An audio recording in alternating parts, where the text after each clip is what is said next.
time for Battletime with Granny. I believe that the reason much of our younger generations seem to have lost the ability for critical thinking is because they weren't taught the Bible. Whether they went on later to reject or forget religion doesn't really matter. They learned critical thinking, which they will never unlearn. It provides an important foundation for everything they learn afterwards. Why do I think it's so important to start with Genesis when you're studying the Bible, instead of doing devotionals or jumping around and picking out verses to suit your needs? While I think these other methods are worthwhile, I don't think they're very helpful in teaching your brain critical skills. The Bible is a brain book. It is set up to mimic how we learn. While you're enjoying the creative stories, the brain is absorbing important structure. It teaches abstract thinking, comparison, differentiating, weighing values, and consequences. But it also teaches the value of asking questions. But what religion misses on many levels is how the Bible makes you smarter. It teaches the most basic skills to be successful in life. Not only successful in life, but actually how to be happy and satisfied. Many people do not realize that being happy is a learned skill. In Genesis, God seems to be guiding humanity's mental and moral development in a way that mirrors the progression of learning a subject like math. Starting with foundational principles, advancing through increasingly complex scenarios. These stories teach us how to think critically, solve problems, navigate ethical dilemmas, and understand our place in the world. In Genesis 1 and 2, God begins by introducing the most fundamental concept of all, creation. The idea of order emerging from chaos, of bringing structure to the universe, is akin to the most basic math concept by numbers or addition. By laying down the foundation of the world, God teaches us the importance of beginnings, structure, and understanding the world as a set of interconnected parts. Each element has a purpose, just as in math. Every number has its place. In Genesis 3, with the fall of humanity, God introduces the concept of decision-making and the consequences of choices. Just as in early math, where each operation leads to a specific result, Adam and Eve's choice is to eat the forbidden fruit leads to the unfolding consequence of knowledge, suffering, and separation from God. This is the first lesson in problem solving. Every action has a result, and decisions must be made thoughtfully. Genesis 4 then deepens this lesson, introducing Cain and Abel. Here we learn about jealousy, competition, and the breakdown of relationships. God asked Cain, "Why are you angry? Why is your face downcast?" A moment that mirrors the development of critical thinking. God is teaching Cain to reflect on his emotions, to analyze his feelings and their root causes, much like a student learning to analyze a math problem step by step. Cain's inability to manage his emotions and jealousy leads to the first murder, showing that emotional intelligence is an essential skill for navigating life's challenges. As we move to Genesis 6 through 9, the story of Noah's Ark reveals the importance of faith, patience, and listening to divine guidance. Noah builds the ark despite the overwhelming evidence of society's disbelief. Much like solving a complex equation where the steps might not be seen immediately or seem logical, but trusting the process yields the correct answer. Noah's obedience demonstrates the necessity of patience, long-term vision, and following through on instructions, which is essential in problem solving, whether in life or in math. Then in Genesis 12 through 17, with Abraham's journey, we see the importance of trusting promises and negotiating with God.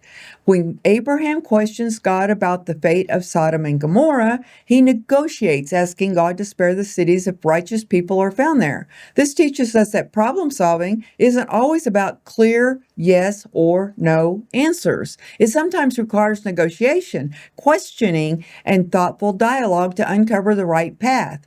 Abraham's willingness to trust God, even when the path seems unclear, also emphasizes faith in the unseen, which is a critical component of wisdom and learning. You can't always see the answer, but it's there. In Genesis 18 through 19, the destruction of Sodom and Gomorrah teaches us the need to confront evil and the consequences of immoral actions. This expands on the ethical lessons learned earlier, encouraging us to discern right from wrong and act in accordance with justice. Just as in mathematics, where we learn to reject incorrect solutions, we are taught to avoid paths that lead to harm, to ask hard questions, and to hold ourselves accountable for ethical behavior. Genesis 27 through 29 takes us into the complexities of family dynamics with the story of Jacob, Esau, and the deception surrounding the blessing. Jacob, though a trickster, learns valuable lessons in negotiation and conflict resolution. This period of his life shows that moral development isn't always linear. Mistakes are made, but they lead to growth. We learn that sometimes problems require creative solutions, but we must be cautious of deceit and manipulation. Understanding that the right path involves honesty and integrity. In Genesis 37 through 39, with Joseph's story, the lessons of resilience, forgiveness, and the understanding of God's greater plan unfold. Joseph's ability to rise above his brother's jealousy, his wrongful imprisonment, and his eventual success in Egypt teaches us to view setbacks as opportunities for growth. Just as learning math requires practicing increasingly difficult problems, Joseph's journey is one of deepening wisdom, where each challenge expands his ability to navigate complex situations with grace, learning to forgive and recognize divine purpose in the process. Through these chapters, we see God methodically expanding the complexity of problem solving, from basic structure and creation to the ethical decisions of negotiation and decision making and growth. Genesis provides us with a step-by-step approach to developing critical thinking and moral reasoning. Just as in math, where foundational concepts must be mastered before tackling more difficult equations, God's teachings build on one another, equipping us with the mental and ethical tools necessary to navigate the complexities of life. This is the reason I believe the younger generation seems to have lost the ability for critical thinking. They've been taught that religion is dangerous, and in extremes, it can be. But throwing out the baby with the bathwater isn't the solution. Throwing out the Bible and this feel-good religion, it's the real danger. Now let's get back to the story of Ellen and questions. The days after that conversation with Tom were some of the strangest Ellen had ever experienced. Every moment felt like she was standing on the edge of something she couldn't quite see but could feel. The more she asked, the more her world seemed to shift. The very fabric of reality felt malleable. The lines between what was real and what was not were starting to blur. She had tried to focus on her work, tried to carry on with a routine that had once grounded her, but nothing felt the same. The patients she saw every day, they felt different, almost like strangers. The words she spoke, the advice she gave, it all felt hollow, as if she was acting in a play. She could see her reflection in their eyes, but when she looked in the mirror, she didn't recognize the person staring back at her. She couldn't ignore it any longer. The pull to ask more questions, to go deeper, was stronger than ever. The fear was there too, sitting quietly in the back of her mind. But the hunger for answers drowned it out. After all, wasn't she just trying to understand the truth? One evening, she found herself walking down the familiar streets near her apartment. But tonight, everything felt different. The streetlights flickered as she passed beneath them, and the air felt thick, charged with an energy she couldn't explain. She kept walking, trying to shake the sensation that she was being watched. It was the same feeling she'd had before, the one that told her she wasn't alone in this anymore, the one that told her she had crossed some kind of threshold. She stopped at a quiet church she had passed by many times, but tonight it seemed to call out to her. Something drew her in, something in the air, something in her own mind was telling her to go inside. The church was empty, dark, and silent. The only light came from the colored windows, casting strange patterns on the floor. She walked down the aisle, each step echoing in the stillness. The silence was so complete that it felt alive, as though it was waiting for something. She reached the altar, and there it was, a book, open, just as if someone had left it there for her to find. She didn't know why, but she felt like this was important. She could feel the weight of it, like a message just waiting to be unlocked. Ellen stood there for a moment, staring at the book. The words seemed to pull her in, their meaning just beyond her grasp. But then she read the first line aloud, almost without thinking. The truth is not something you find, it is something you become. Her voice echoed in the quiet church. She stood still for a moment, unsure of what to do next. What did it mean? She ran her fingers across the pages, reading more of the cryptic words. Hattie's handwriting was unmistakable. It was like she had written this for Ellen. But how could that be? The light reveals more than the truth. It shows you your soul, and once you see it, you cannot unsee it. Ellen closed the book, her fingers trembling. Her breath came fast. She had been on the verge of something for so long, but now, standing there in that empty church, it felt like she had finally reached the edge. This was it, the moment she had been looking for, the moment when she would finally understand the truth. But was she ready to see it? The air seemed to thicken around her. The stillness of the church suddenly felt oppressive, like something was closing in. She could feel it, the weight of the universe pressing against her chest. She stepped away from the altar, feeling the room shift around her. That was when she heard it, a faint whisper, soft but clear.